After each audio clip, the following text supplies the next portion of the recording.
טוב, בפרק הקודם לא שמתי לב שכבר נגמר הסרטון ולא הספקתי להגיד לכם ביי, אז בואו נמשיך בסיור.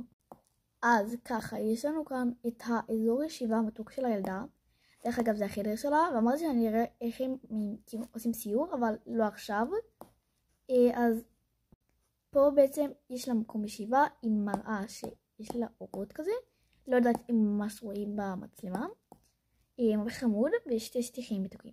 פה יש לה ארון, אני לא שמתי פה עדיין את הכל, אבל נשים פה בהמשך. כאן זאת המיטה שלה, יש לה כאן ספסל כזה, וזאת המיטה.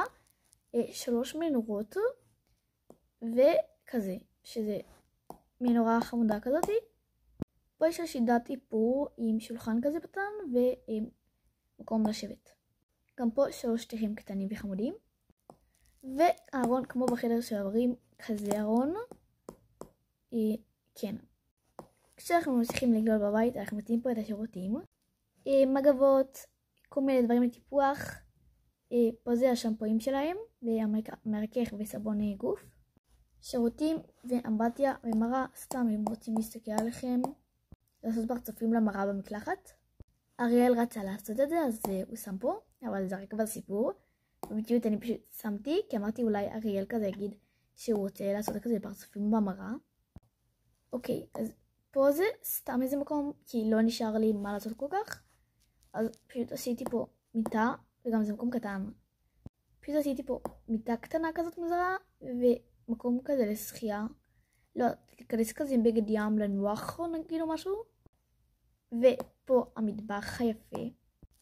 אני חושבת שהוא כאן קצת יותר מדי מטונף, בוא נגיד ככה. אל תדאגו, אני לא שמתי לב את זה בהתחלה כששמתי את זה, אבל אני אשים לזה לב בפעמים הבאות, ותכף אזרוק אפילו את הדבר הזה. מהר נלך לקומה 3, כי תכף נגמר הסרטון. לא שאני הולכת לקומה 3, אני רוצה להגיד לכם שאת קומה 0 לא הצבתי בכלל, ב3 הצבתי אולי ממש 2-3 דברים. אוקיי, בואו נגיע לקומה 3. כאן זאת הכניסה בעצם.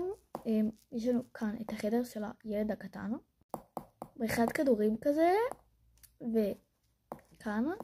כן, אני יודעת זה משוגע ברמות, אבל זה מה שהילד. כן, אני יודעת זה משוגע ברמות, אבל זה מה שהילד ביקש. פה אין ממש משהו, עד שמגיעים לה בחוץ, מכונת ממתקים וגלידה, כמובן פה גם קצת שתייה, ובריכה יפה. קלטו את זה בשקיעה, באמת, וואו.